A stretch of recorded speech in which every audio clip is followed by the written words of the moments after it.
कैसे हैं आप लोग? सब लोग अच्छे हैं, बहुत अच्छी बात है। Dear student, Raghuvanshi sir biology class में पुनः आप सबका हार्दिक स्वागत है।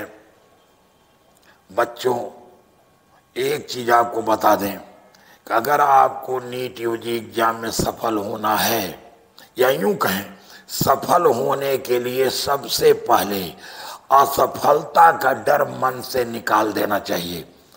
जिस दिन आप अपने मन से असफलता का डर निकाल दोगे, उसी दिन समझ लो आप सफल हो गए। कहा जाता ना, असफलता या डर अंदर नहीं रखनी चाहिए। कहते हैं जो डरा वो मरा। इसलिए असफलता का जो डर है ये मन में आना ही नहीं चाहिए।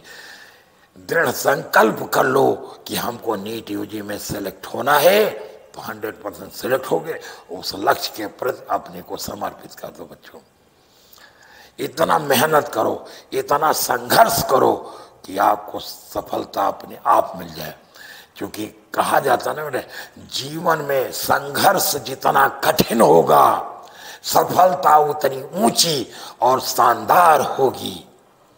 आइए इस शानदार सफलता की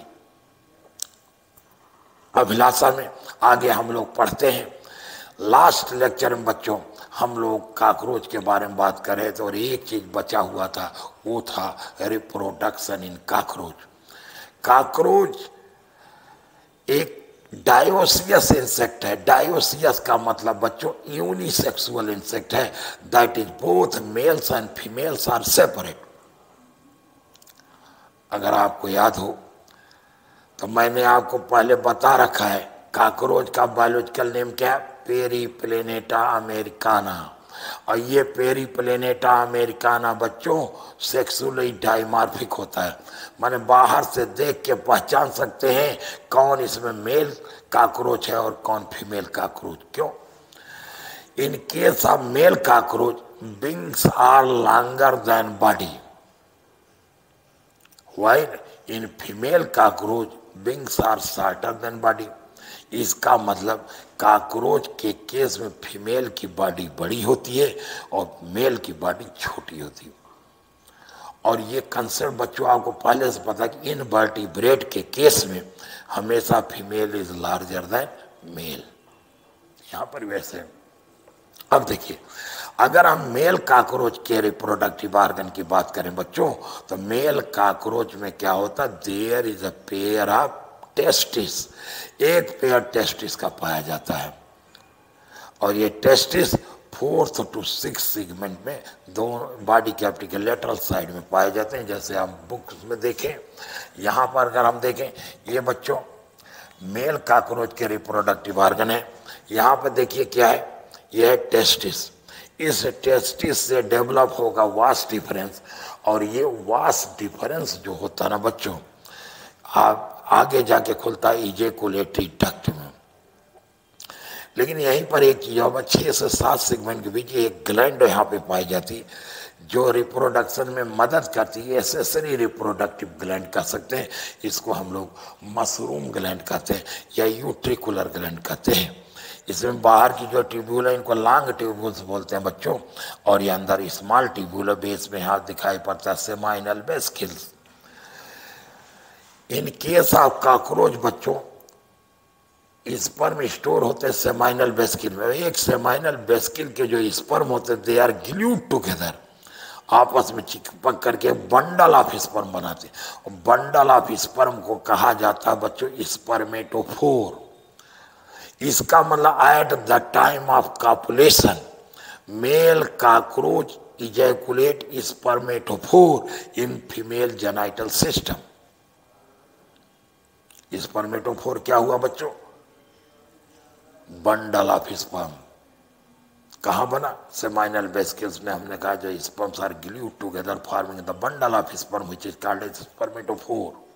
अब देखो बच्चों, ये स्पर्मेटोफोर इजेकुलेटरी डक्ट के थ्रू आके कहाँ खुलता है, मेल गोनोपोर के पास। और मेल गोनोपोर के पास अगर हम बच्चों देखें तो यहाँ पर क्या होता है, 3 काइटिनस प्लेट के द्वारा, एसिमेट्रिकल काइटिनस प्लेट के द्वारा एक कवर रहता है, जिन एसिमेट्रिकल काइटिनस प्लेट को हम लोग फाइलोमियर्स या गोनाइपोफाइसिस कहते हैं, जिसमें से एक ये लेफ्ट फाइलोमियर बेटा, लेफ्ट फाइलोमियर में पाए जाते हैं दो स्ट्रक्चर, एक स्यूडोपेनिस और एक है टिटिलेटर। ये दोनों कॉपुलेशन के प्रोसेस में मदद करते हैं। राइट साइड में देखा राइट फाइलोमियर और उसके नीचे मिलेगा वेंट्रल फाइलोमियर। एक चीज और बता दें बच्चों यहीं पर, मेल और फीमेल दोनों कॉकरोच में ये सेगमेंटेड स्ट्रक्चर होते हैं जिनको कहा जाता है एनल सर्कस, प्लूरल नंबर में एनल सर्साई। ये मेल फीमेल दोनों में पाए जाते हैं, लेकिन यहीं पर एक स्ट्रक्चर है ये, इसको बोलते हैं कार्डल स्टाइल, जो अनसेगमेंटेड है। कार्डल स्टाइल का पाया जाना कैरेक्टरिस्टिक फीचर होता है मेल कॉकरोच का। ये कार्डल स्टाइल फीमेल कॉकरोच में नहीं पाया जाता बच्चों। कार्डल स्टाइल को कई बार एनल स्टाइल भी कहा जाता है। मेरा कहने का मतलब पर्जियंस ऑफ कार्डल स्टाइल और anal style is the characteristic feature of male cockroach. अब हम बात करें बच्चों फीमेल कॉकरोच की। फीमेल कॉकरोच में क्या होता है, there is a pair of ovary, एक पेयर ओवरी का होता है, माने दो ओवरी होती, and each ovary is made up of 8 ovarian tubule, जिनको ओवेरियोल कहा जाता है। इस तरीके से इनके अंदर 8 ओवेरियोल पाई जाती हैं बच्चों। अगर हम बात करें एक ओवेरियोल की, इस तरीके से मान लीजिए एक ओवेरियोल ये है, इस तरीके से एक ओवेरियोल है, ये एक ओवेरियोल, ऐसे 8 ओवेरियोल। इसमें क्या होता है, इस तरीके से वो अरेंज होते हैं, इससे लिनियर मैनर में अरेंज होते हैं। जो न्यूली फॉर्म ओवम होगा ऊपर की तरफ होगा और जो मैच्योर होंगे नीचे की तरफ होंगे। इस तरीके से 8 ओवरियोल्स यहाँ पे होंगे और 8 ओवरियोल मिलके एक ओवरी बनाएंगे। मतलब एक ओवरी में हमने कहा 8 ओवरियोल्स पाए जाएंगे बच्चों।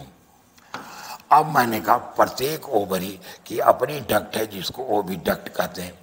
दोनों ओविडक्ट बच्चों फ्यूज करके एक कॉमन ओविडक्ट बनाते हैं और इस कॉमन ओविडक्ट को हम लोग वेजाइना भी कहते हैं।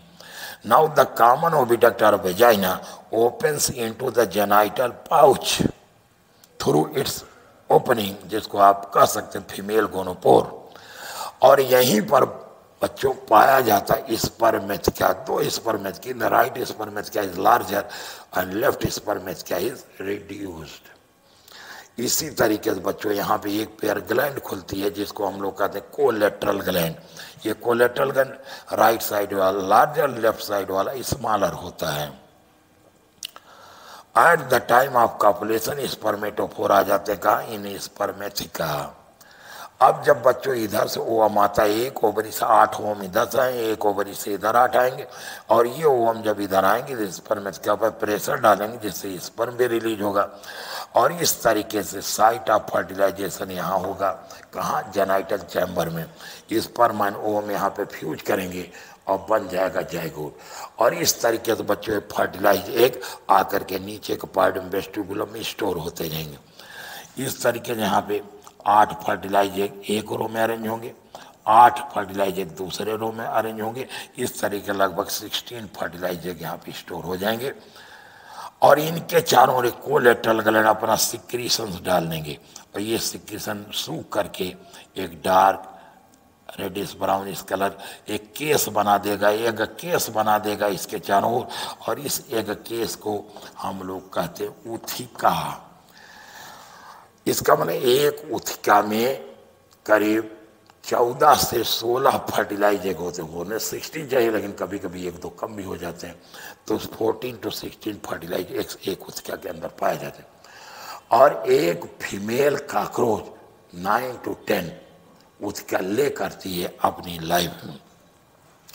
अब ये फीमेल कॉकरोच क्या करेंगे, it lays this ootheca in dark cool places, dark cool places में ले करेगा और अब एक उथिका से बच्चों एक मिनिएचर कॉकरोच जिसको आप कह सकते हैं निम्फ डेवलप करेगा, मतलब एक निम्फ डेवलप करेगा और ये निम्फ देखने में कॉकरोच जैसा ही लगेगा लेकिन ये बिंगलेस होगा, इसमें बिंग एटसेट्रा नहीं पाए जाएंगे।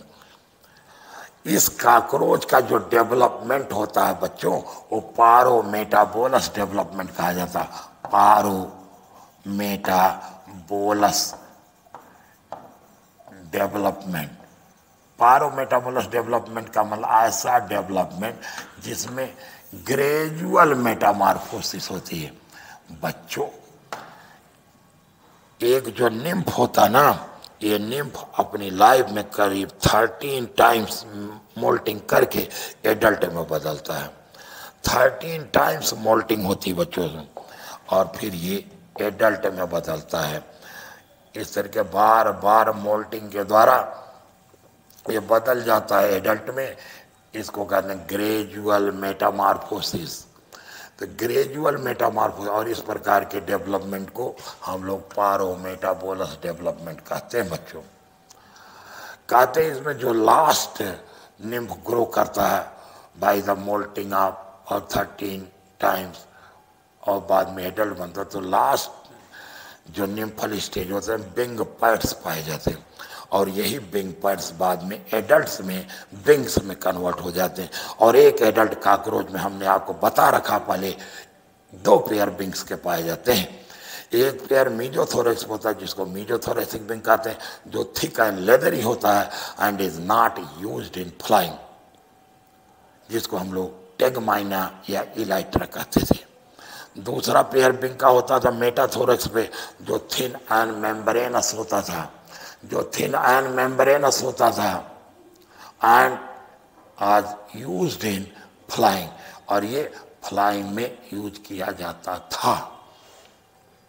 इसके बाद बच्चों आपको हम बताएं, ये जो काकरोच होते हैं they are pest because they spoil food and contaminate the food with their smelly excreta. ये जो काकरोच होते हैं पेस्ट की तरीके से काम करते हैं। क्यों? क्योंकि ये फूड को स्पॉइल भी करते हैं, क्वांटामिनेट भी करते हैं थ्रू देयर स्मेलिंग एक्सक्रेटा या फीकल मैटर। इस तरीके से बच्चों आज इस लेक्चर में हमने कंप्लीट किया काकरोच को। अब इसके बाद नेक्स्ट चैप्टर में हम लोग पढ़ेंगे अबाउट फ्रॉग, क्योंकि इस चैप्टर में अगला एनिमल फ्रॉग बचा है जिसको ब्रीफ अकाउंट में हम लोगों को देखना है। तो now this is all for this lecture. Thanks to all of you बच्चों।